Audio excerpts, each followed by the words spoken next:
देवगड़ ओडिशार सबुठु छोट सहर जोटा नॉर्थ ईस्ट साइड रे अछि 2071 किलोमीटर यार्ड रे विस्तार होगी अच्छी छोट सबुठु छोट सहर ओडिशार देवगड़। तो आज आम पहुँचीचु से देवगड़ होम टाउन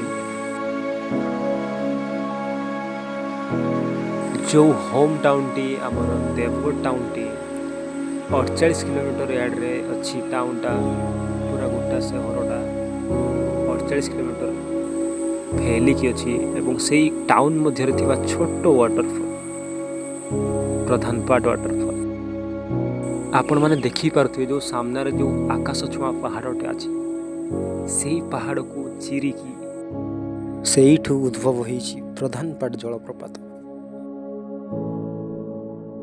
तो आसतु से प्रधानपाट जलप्रपात पाखकू जीवा।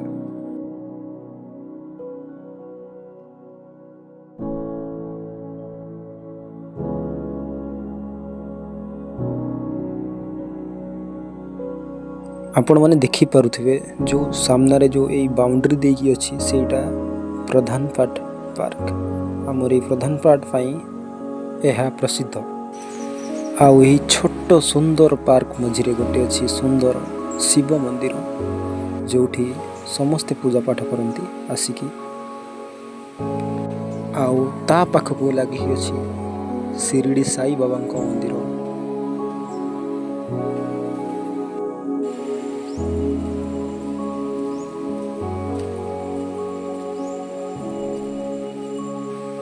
आउ सामने पार्क टी अच्छी जो लोक मैंने बसा उठा करती पाखक अच्छी छोट छोट छुआ मान खेल पार्क।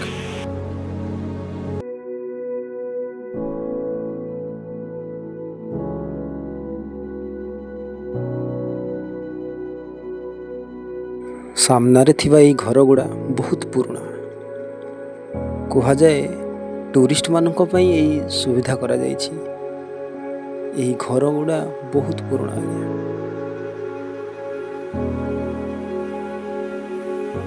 घरर छात उपर जो घास गुड़ा उठी एवं बाउंड्री लटा माड़ी जो गछपत्र गुड़ा लटा माड़ी अच्छी सैया देखा बहुत आकर्षणीय थिला।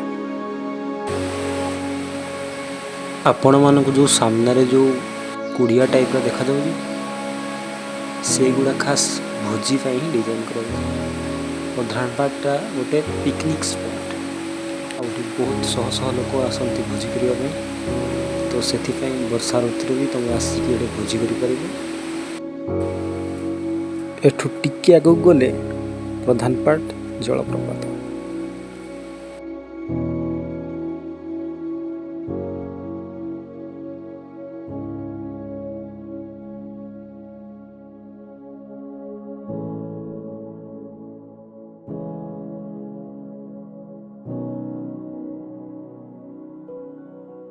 ये हूँ माँ पधानी बुढ़ी टेम्पल कह जाए ये कुआड़े माँ कालीजाई परी ये भी डाइटी टेम्पल गोटे प्रकार माने मृत्युवरण कला पर ये देवी हो जाती से यही मंदिर रे अच्छी आउ यही मंदिर रे से पूजा पाउछंती बहुत वर्ष हो गला। आउ यही मंदिरटी प्रधानपाट जलप्रपात सह जोड़ी होइकी अछि।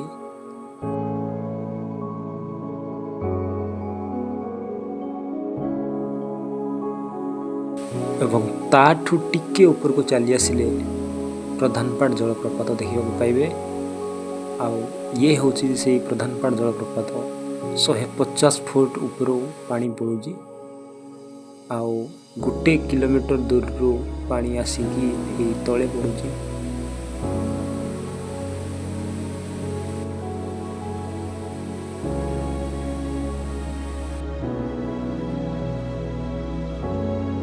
कहा जाए महाभारत समय रे जो अज्ञातवास बीतई थिले से पांडुपुत्र माने किछि दिन पई एठा को पळै आस्थिले आउ से समय रे जते बेले पानी न पाइले से भीमंकर गदा प्रहार एते बड़ प्रधानपाट जलप्रपात उत्पन्न।